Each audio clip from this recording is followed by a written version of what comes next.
নমস্কার। উপেন্দ্র কিশোর রচনাবলীর পুরাণের গল্প অধ্যায়ে আজকের গল্প সাপ রাজপুত্র।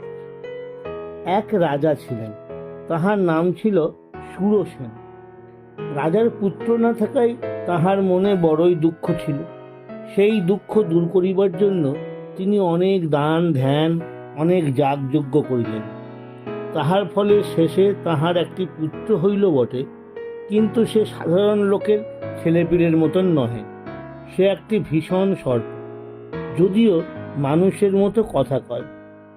রাজা মনে দুঃখে বলিলেন, হায় হায়, এই সর্প লইয়া আমি কি করিব? ইহার চেয়ে যে পুত্র না হওয়া আমার অনেক ভালো ছিল। কিন্তু সাপ সে কথা ভাবিলই না। সে রাজাকে বলিল, বাবা, আমার চূড়াকরণ উপনয়ন করাইলে না, আমার হাতে খড়ি দিলে না, বেদ পড়াইলে না, তাহা হইলে যে আমি মূর্খ থাকিয়া যাইব।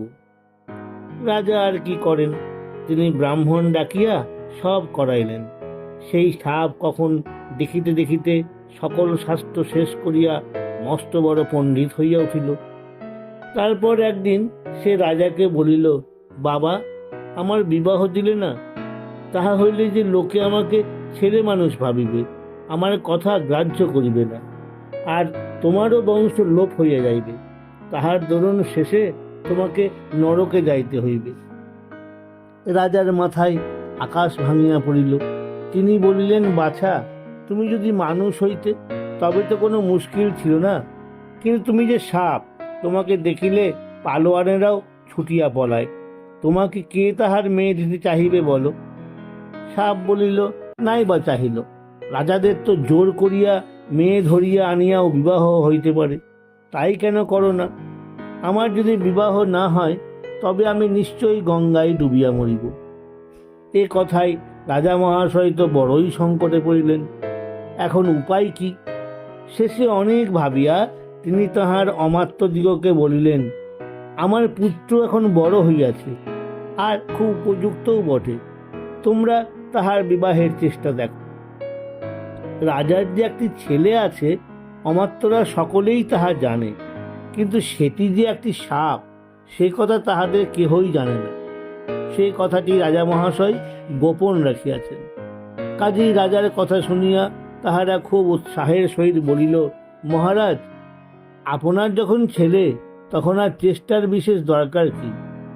দেশ বিদেশে আপনার নাম, আপনি যাহা নিকট চাইবেন সেই মেয়ে দিবে।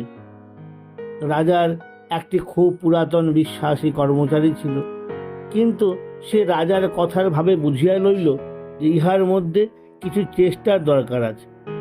সে বলিল, মহারাজ, আপনার মনের কথা আমি বুঝিয়াছি। আপনার অনুমতি হইলে আমি কন্যার চেষ্টায় যাইতে পারি।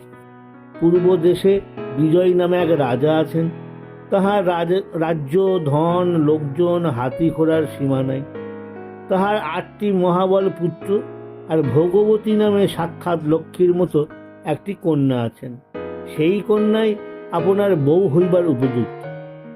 সে কথায় রাজা ভারী খুশি হইয়া তখনই বিস্তর টাকা কড়ি ও লোকজন সঙ্গে দিয়া কর্মচারীটিকে পূর্ব দেশে রওয়ানা করিয়া দিলেন। কর্মচারী রাজা বিজয়ের সভায় উপস্থিত হইয়া সুরসেনের পুত্রের জন্য তাহার কন্যা ভগবতীকে প্রার্থনা করিল। সেই সাপকে সে জন্মেও চক্ষে দেখে নাই, জানেও না যে সেটা সাপ।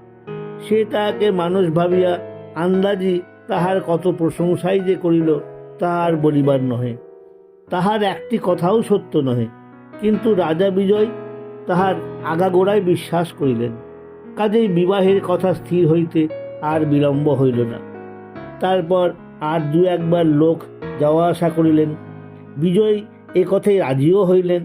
বর বিবাহ করিতে আসিবেন না, নিজের অস্ত্র পাঠাইয়া দিবেন, তাহার সঙ্গেই কন্যার বিবাহ হইবে। ক্ষত্রিয়দের মধ্যে এরূপ ঘটনা ঢের হইয়া থাকে। কাজেই তেমনই করিয়া কিছুদিনের মধ্যেই ভগবতীর বিবাহ হইয়া গেল। কেহই জানিল না যে সে বিবাহ একটি সাপের সঙ্গে হইয়াছে। ভগবতীও তাহা জানিল না। সে শ্বশুর বাড়ি গেলে পর প্রথমে কেহই তাহাকে সেই সাপের কথা জানাইতে সাহস পায় নাই, কিন্তু শেষে যখন সে সকলের কথা জানিল আর সাপকে দেখিল, তখন সেই সাপকেই তাহার যারপর নাই ভালো লাগিল। সে দিনরাত পরম যত্নে তাহার সেবা করে, অতি মিষ্টভাবে তাহার সঙ্গে কথাবার্তা করে, আর গান গাহিয়া বাজনা বাজাইয়া খেলা করিয়া বিধিমতে তাহাকে খুশি রাখে। তখন একদিন সাপ তাহাকে বলিল, ভগবতী, আমি তোমার উপর বড়ই সন্তুষ্ট হইয়াছি। পূর্বের কথা এখন আমার মনে হইতেছে। আমি অনন্তের পুত্র মহাবল নাগ, মহাদেবের হাতে আমি থাকিতাম। তখনও তুমি আমার স্ত্রী ছিলে। একদিন শিব আমার উপর চটিয়া আমাকে এই শাপ দেন যে তোমাকে মানুষের ঘরে সাপ হইয়া জন্মাইতে হইবে। তখন তুমি আর আমি দুজনে মিলিয়া শিবকে অনেক মিনতি করাই তিনি বলিলেন, আচ্ছা, তোমরা দুজনে যখন গৌতমী নদীতে গিয়া আমার পূজা করিবে, তখন তোমাদের সাপ খাটিয়া যাইবে। এখন তুমি আমাকে গৌতমী নদীতে লইয়া চল। ভগবতী তখনই তাহাকে লইয়া গৌতমীতে যাত্রা করিল, আর সেখানে গিয়া শিবের পূজা করিতেই সেই সাপের আবার দেবতার মতো সুন্দর চেহারা হইল। তখন সে সুরসেনের নিকট গিয়া বলিল, বাবা, এখন আমার পৃথিবীতে থাকার প্রয়োজন শেষ হইয়াছে, অনুমতি করো আমি শিবের নিকট যাই। সুরসেন বলিলেন, বাবা, তুমি হইলে যুবরাজ, কিছুদিন এখানে থাকিয়া রাজ্য ভোগ করো, তোমার ছেলে পিলে হোক, আমরা দেখিয়া চক্ষু জুড়াই, তারপর আমার মৃত্যু হইলে শেষে শিবের নিকট যাইও। সে কথাই সম্মত হইয়া মহাবল সুখে রাজ্যভোগ করিতে লাগিল। নমস্কার।